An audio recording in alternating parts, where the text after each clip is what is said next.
O Senhor esteja convosco, Ele está no meio de nós. Proclamação do Evangelho de Jesus Cristo, segundo João. Glória a vós, Senhor.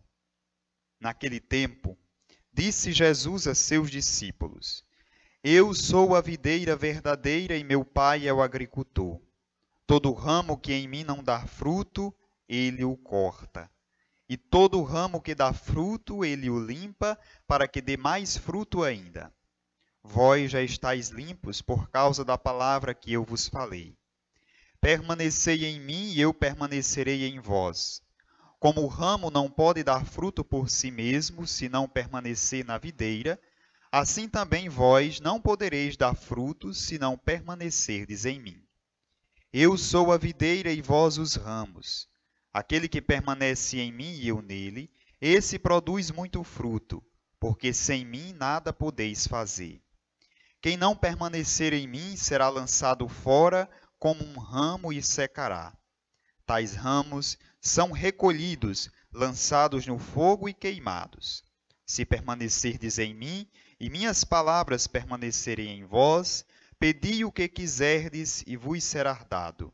Nisto meu Pai é glorificado, que deis muito fruto e vos torneis meus discípulos. Palavra da salvação, glória a vós, Senhor.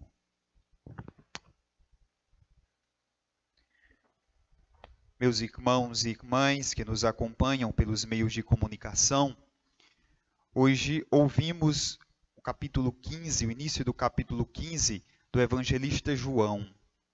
E o verbo permanecer, ele é quase sempre presente na teologia de João. E hoje Jesus vai usar a parábola da videira.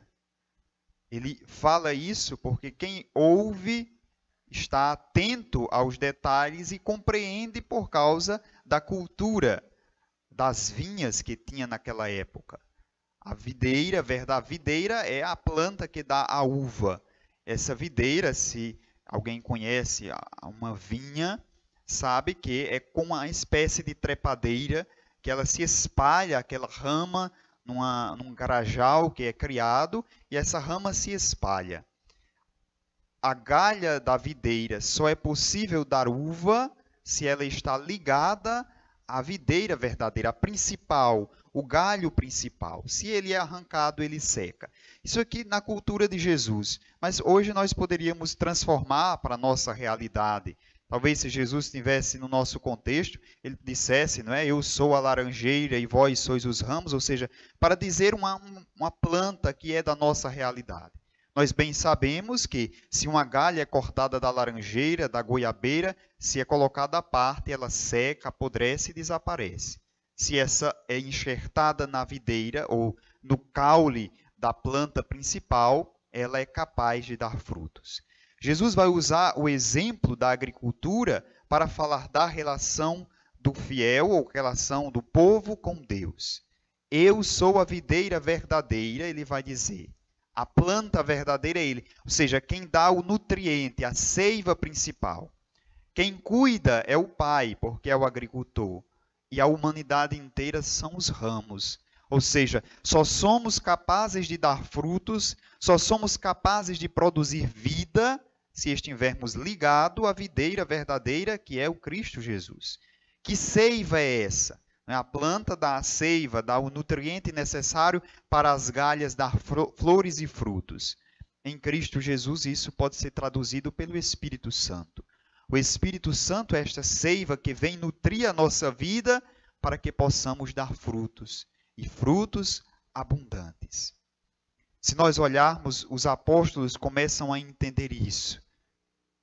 Nas leituras que vemos escutando dos Atos dos Apóstolos, e hoje, sobretudo, quando ouvimos um dos outros atritos que vai aparecer, quando os fariseus, aqueles que são mais apegados à lei, diz, para que alguém faça sua adesão à comunidade cristã, à comunidade que está nascendo, é necessário que eles cumpram os preceitos antigos.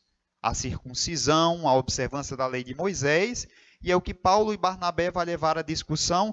Uns vão dizer o encontro de Jerusalém, outros vão chamar do primeiro concílio, que é em Jerusalém, porque eles devem decidir Afinal de contas, quem entra para a comunidade deve passar pelos rituais antigos ou não? Nós vamos ver que pelas leituras eles vão decidir que não é preciso, porque eles estavam apegados demais à lei, às normas, aquilo que era imposição, como muitos de nós. Muitos de nós estamos apegados demais à rigidez da lei, às normas, e esquecemos de que o único fio condutor que conduz a nossa vida não são as normas morais, não são os códigos, mas é o amor. Então a comunidade primitiva precisava compreender isso, que só o amor é capaz de ser a regra principal de vida de uma comunidade. Perceba, quando uma comunidade, uma pastoral, um grupo ou um movimento, ele não está ligado pelo fio condutor do amor, mas pelas normas, pelas regras, logo a comunidade se desfaz ou tem grandes atritos. Por quê? Porque cada um vai querer mandar mais do que o outro. Um vai ser mais autoritário do que o outro. E isso não é só entre os leigos, é entre também os padres. Se numa paróquia o padre ele é autoritário, ou seja, usa daquela autoridade, da rigidez das normas, porque tem que ser assim. Claro que nós não entramos naquilo que na teologia moral nós chamamos de rigorismo nem laxismo, são os extremos.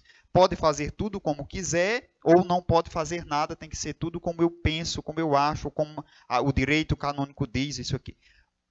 A igreja, a comunidade de fé, ela deve ser conduzida pelo espírito do amor. É o amor que rege, que dita a norma da comunidade e não outras qualquer. O amor ilumina qualquer outra regra. Por isso que qualquer norma que é imposta à comunidade, ela deve ser analisada na ótica do amor. E não na ótica de qualquer outro meio, mas na ótica do amor. É o que os apóstolos vão entender. Eles vão dizer, não, quem entra não é mais preciso se circuncidar. Não é preciso observar dessa forma. É necessário cumprir aquele mandamento que Cristo sintetizou tudo no mandamento do amor. O segundo pensamento para o dia de hoje seria a festa que se celebra hoje, em especial. Estou celebrando a memória, porque na comunidade, tem uma comunidade aqui na paróquia que celebra Nossa Senhora de Fátima. É ver a figura de Maria como alguém que está intimamente ligada ao Pai, na imagem do Evangelho de João da videira.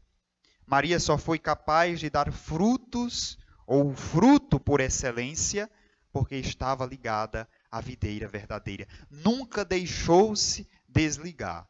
Mesmo no seu silêncio, ela estava sempre ao lado do Filho, que é a videira verdadeira. E ela, como um ramo, esteve sempre ali, unida a Ele. E até hoje é para nós este exemplo. Por isso, hoje, 13 de maio, celebramos a memória de Nossa Senhora de Fátima. Esta devoção que se propagou no mundo inteiro quando Maria aparece a 3 pastorinhos e faz aquelas profecias ou séries de catequese num contexto tão doloroso da humanidade. Quando todo o povo era amedrontado pela Primeira Guerra Mundial, Maria pedindo conversão e oração, pedindo que o mundo se volte novamente para Deus. É o pedido que Maria faz. Às vezes, muitas pessoas pedem a aparição de Nossa Senhora. Eu não vejo que fosse necessário Nossa Senhora aparecer novamente. Porque quando Nossa Senhora apareceu, todas as vezes que a igreja atesta uma aparição de Maria, ela nunca contou uma novidade. As aparições de Nossa Senhora sempre cobram aquilo que o Evangelho, desde o início, anunciou. Conversão, amor fraterno, fraternidade, vida em abundância, equilíbrio nas relações humanas. Veja, Fátima denuncia a violência, a guerra, o pecado. Aparecida denuncia a escravidão. Guadalupe denuncia também a escravidão, a miscigenação e tantas outras realidades. Mas todas as aparições têm um fio condutor: apresentar ao ser humano a esperança. E hoje, celebrar a festa de Nossa Senhora de Fátima deveria ser para nós também este sinal de esperança. Assim como o povo que estava imerso na Primeira Grande Guerra Mundial foi chamado a partir de Fátima, olhar com esperança para um futuro hoje numa realidade não de guerra de mão armada, mas a guerra contra um vírus, de termos a esperança de que dias melhores virão, a esperança de que uma realidade nova há de ser instaurada e que nós precisamos lutar para que este novo tempo aconteça. Por isso peçamos, meus irmãos e minhas irmãs, a Nossa Senhora, que continue a interceder pelo seu povo, para que, olhando e rogando pela nossa humanidade, nos ajude a vencer esta batalha, que por mais que seja pesada, nós sairemos vencedores, pois conosco está o Senhor da vida. Louvado seja nosso Senhor Jesus Cristo,